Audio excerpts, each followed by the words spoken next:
तो दोस्तों आज मार्च की 25 तारीख है और ये देखिए हमारे इस सूखे हुए तुलसी के पौधे का ये जो 8 दिन बाद का रिजल्ट अपडेट है वो कुछ इस तरह से निकल कर आया है। आज की इस वीडियो में आपके साथ शेयर करूंगा किस तरह से हमने 8 दिन पहले मतलब 17 मार्च को इस पौधे पर क्या काम किया, किस तरह से इस सूखे हुए पौधे को फर्टिलाइज किया और जो खास बात किस तरह से हमने ऑर्गेनिक वे में इस मरते हुए पौधे को फिर से रिवाइव किया। तो ये कंप्लीट अपडेट है, वीडियो को पूरा देखिएगा, वीडियो आपको अच्छी लगेगी। अगर आपके भी तुलसी का पौधा अच्छे से ग्रो नहीं कर रहा तो उस पर सेम प्रोसेस कीजिएगा, आपको जो रिजल्ट है वो इस तरह से मिलेगा। तो सबसे पहले ये देख लीजिए, ये रिजल्ट है, पौधा हमारा बिल्कुल इस मौसम के अंदर अच्छे से ग्रो करना स्टार्ट कर चुका है। इसकी सभी जो ब्रांचेस मैंने कट की थी सभी पर जो नया फुटाव है वो निकल चुका है। तो मीन्स अब ये बहुत जल्दी से घने या बुशी पौधे में डेवलप हो जाएगा। तो चलिए आपको लिए चलता हूँ कुछ 8 दिन पहले और देखते हैं 17 फरवरी को किस तरह से इस पौधे पर काम किया गया। तो दोस्तों आज मार्च की 17 तारीख है और आज की इस वीडियो में हम लोग बात करेंगे किस तरह से आप अपने तुलसी के सूखे हुए पौधे को बिल्कुल हरा भरा घना बना सकते हैं। ये देखिए मार्च का जो महीना रहता है ये पौधों की फास्टेस्ट ग्रोथ का, क्योंकि गर्मी का सीज़न है और गर्मी के सीज़न में हमारी जो तुलसी का पौधा है ये बहुत तेज़ी से बढ़ता है। लेकिन अगर आप नोटिस कीजिएगा, ये मेरा 2 साल पुराना तुलसी का पौधा है, इस पर कुछ भी नई ग्रोथ इस गर्मी के मौसम में भी, मार्च के मंथ में भी बिल्कुल भी जो नई ग्रोथ है वो निकल कर नहीं आई। अभी भी ये पौधा पूरी तरह से रूखा सूखा है। तो आज आपके साथ मैं इसके लिए जो खास फर्टिलाइज़र है, किस तरह से इसको देखभाल देनी चाहिए जिससे इसकी जो ग्रोथ है वो अच्छे से निकल कर आए, वो सब शेयर करूंगा। और इस वीडियो के एंड में इस पौधे की जो कंप्लीट अपडेट है ग्रोथ के साथ की वो भी आपके साथ शेयर करूंगा।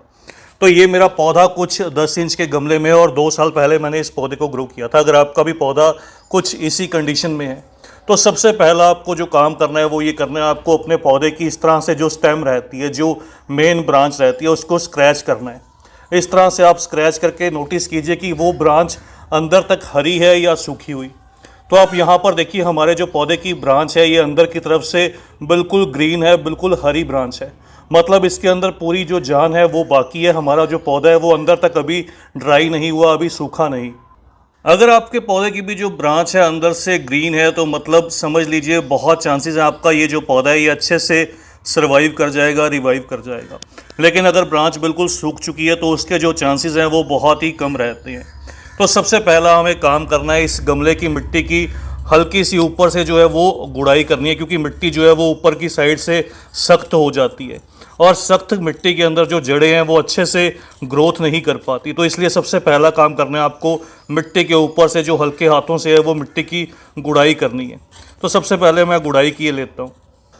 ये देखिए हमने मिट्टी की अच्छे से जो गुड़ाई है वो कर ली, मिट्टी बिल्कुल भुरभुरी सी दिखाई देती है।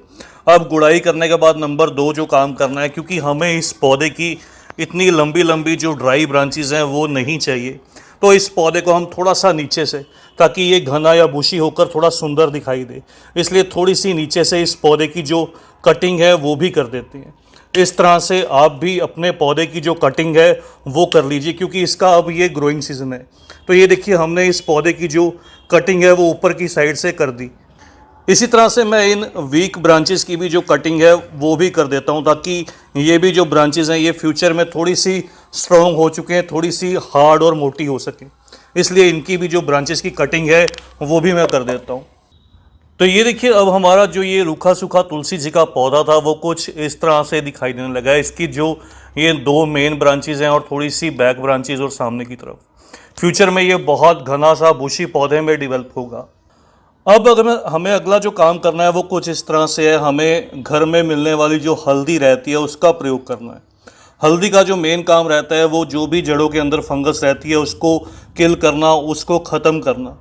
तो सबसे पहले हम इस तरह से हल्दी जो है वो थोड़ी सी मिट्टी के आसपास जड़ों की साइड में इस तरह से जो हल्दी है उसका छिड़काव कर देंगे। इस छिड़काव से धीरे धीरे जब हम पानी देंगे पौधे की मिट्टी में तो ये हल्दी नीचे की तरफ जाएगी। कोई भी जड़ों में जो फंगस रहेगा जिससे इसकी जो ग्रोथ है वो अच्छे से नहीं हो पा रही, तो फंगस ख़त्म होने लगेगा। यहाँ पर जो मैंने इस्तेमाल किया वो लगभग इस तरह से 2 ग्राम जो हल्दी थी उसका इस्तेमाल किया। आप भी बस इतनी क्वांटिटी ही इस्तेमाल कीजिएगा। इसके बाद हमें इसकी नई ग्रोथ के लिए जो चीज़ इसके अंदर ऐड करनी है वो इस तरह से देखिए, ये ऑर्गेनिक मन्योर है, आपके पास वर्मी कंपोस्ट, काऊ डंग जो भी अवेलेबल हो, लगभग 100 ग्राम के आसपास इस तरह से इसकी मिट्टी के अंदर जो ऑर्गेनिक मन्योर है उसको ऐड करेंगे। इससे जो बेनिफिट मिलेगा, इससे पौधे को ताकत मिलेगी अपनी इस लंबी डोरमेंसी या रेस्ट में से बाहर आने के लिए। इस नई एनर्जी से ये पौधा थोड़ी जल्दी से विकास करेगा और अच्छे से ग्रोथ करने लगेगा। तो इस तरह से इसको भी मैं गमले की मिट्टी में अच्छे से मिक्स कर दूंगा। अब हमें जो तीसरा काम करना है वो बहुत ज़्यादा इंपॉर्टेंट है इसकी नई ग्रोथ जल्दी लेने के लिए और अच्छी ग्रोथ के लिए। नई ग्रोथ के लिए यहाँ पर हमें 1 लीटर पानी लेना है। सिंपल मैंने जो नल का पानी रहता है उसका इस्तेमाल किया है। इस पानी के अंदर यहाँ पर जो मैं ऐड करने वाला हूँ ये सीवीड लिक्विड है। ये पूरी तरह से ऑर्गेनिक है और पौधे को ग्रीनरी देने के लिए, नई ग्रोथ देने के लिए ये हेल्प करता है। तो यहाँ पर इसका 3 से 5 ml जो सीवीड लिक्विड है इसको मैं इस तरह से इस पानी के अंदर जो है वो अच्छे से मिक्स कर लूँगा। अच्छे से मिक्स करने के बाद आपको इस पानी को इस गमले के अंदर बहुत अच्छे से दे देना है ताकि पानी जो है वो पूरी तरह से जड़ों तक पहुंच पाए।